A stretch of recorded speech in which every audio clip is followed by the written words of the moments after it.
So I recently changed over my pedal system from Look to SpeedPlay, and the first thing I noticed when I did that was my ongoing left knee pain got substantially worse.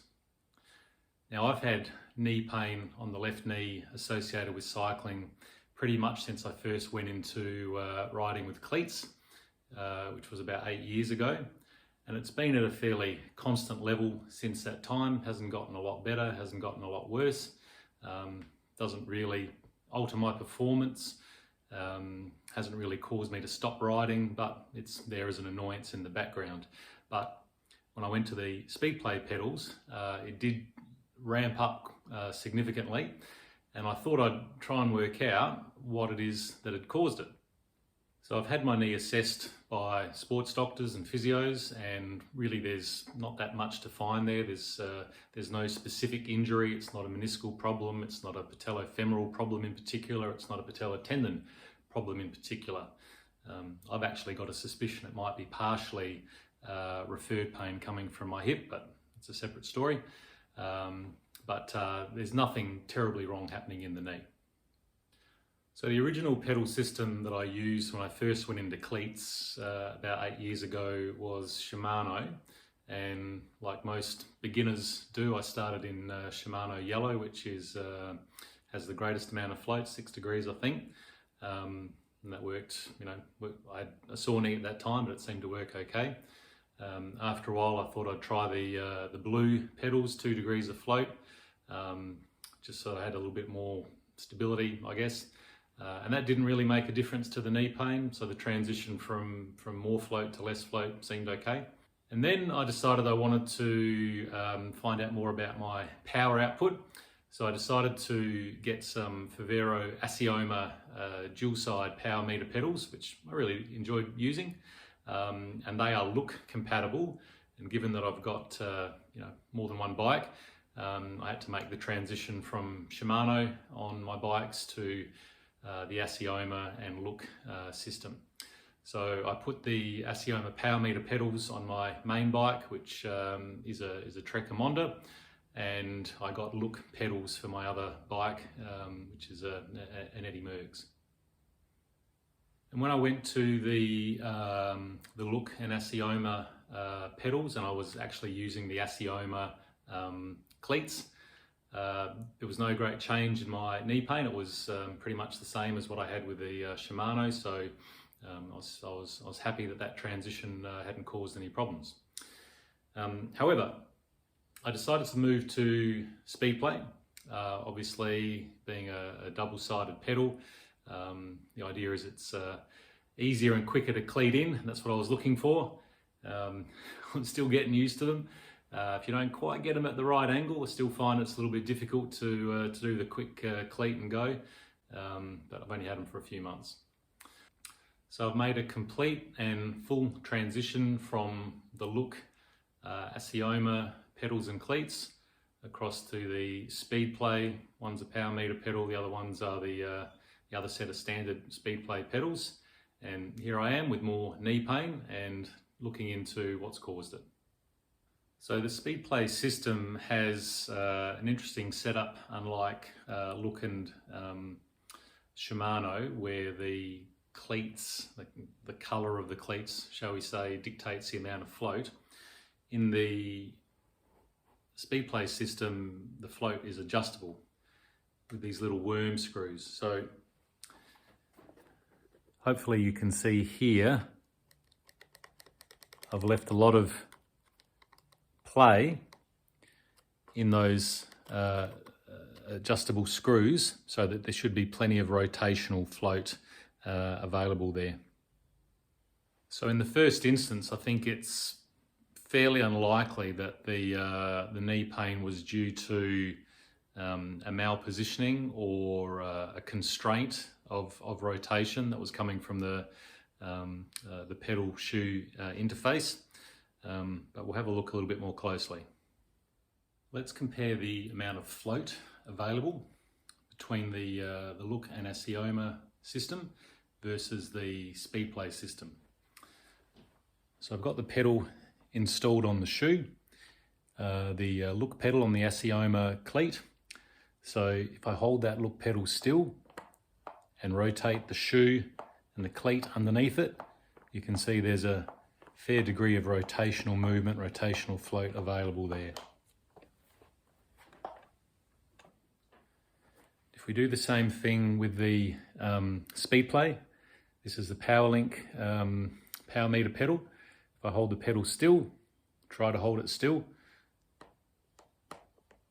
and move the shoe with the SpeedPlay cleat around the pedal, again you can see there's quite a degree of float available. So I think it's unlikely to be an issue related to constraint due to lack of rotational float. So let's now have a look at how much side-to-side rocking is available in each pedal cleat interface. A little hard to see, but with the Look and Assioma pedal, get an idea there of how much side-to-side motion is available.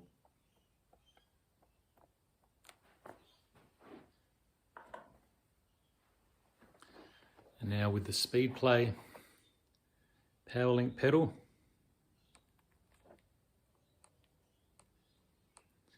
probably not quite as much. It certainly feels a fair bit less to me. You may not be able to pick it up quite so easily on camera there. And what about the stack height of the pedal? How high your foot is effectively sitting above the spindle of the pedal. There is actually an interesting difference here. Hopefully you can see it on the camera. If I take that measure from the sole of the shoe to a line I've drawn in the middle of the pedal spindle, you can see for the Look Assioma system, it's around about 20 millimeters.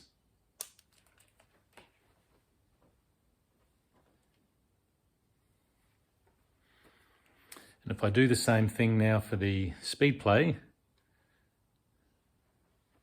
PowerLink system, you can see it's about 5 millimeters less. So the stack height here above the pedal spindle is only about 15 millimeters.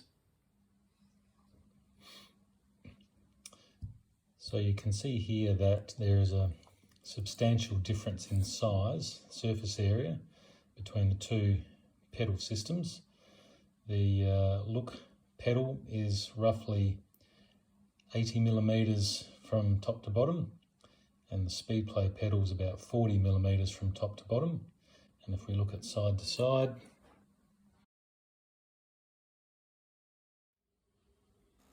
checking the stance width of the Look pedal, we can see the center of the pedal is at 55 millimeters. And we have a look at the same for the SpeedPlay pedal, almost exactly the same. Checking the fore-aft positioning of the Look cleat, we can see the centre of the cleat sits about 11 centimetres, 11.2 centimetres from the front of the shoe. And checking the SpeedPlay cleat positioning, almost exactly the same. Now checking the medial and lateral placement of the Look cleat, you can see the centre of the cleat's about 43 millimeters from the inside of the shoe, and the SpeedPlay cleat almost identical, 43 millimeters from the inside of the shoe. So in comparing the two systems, the SpeedPlay system and the Assioma Look system, or at least the equipment that I've had access to, we can see that the rotational float between the two pedal systems is fairly much the same. We can see that the medial and lateral position of the cleats are fairly much the same between the two different systems that I've used. We can see that the fore-aft placement of the cleats is pretty much the same between the two systems. There is a reduction in the stack height for the Speedplay pedals. They're about 5mm shorter than the Assioma and Look. I think that'd be an advantage to me in terms of my thought that the hip might be involved, because as I go over the top of the pedal stroke, the knee won't be driven as high, won't be as close to my chest, so the hip joint won't be quite so compressed. But it also means that my foot will be a little bit lower, closer to the ground, basically at the bottom of the pedal stroke, which would stretch the knee out a little bit further. So I might need to consider potentially bringing my saddle down either that full 5mm or partially 2 or 3mm. But the one thing that does stand out to me is the lateral mobility of the pedal systems. So with the Look and Assioma, you might remember there was a lot of play side to side.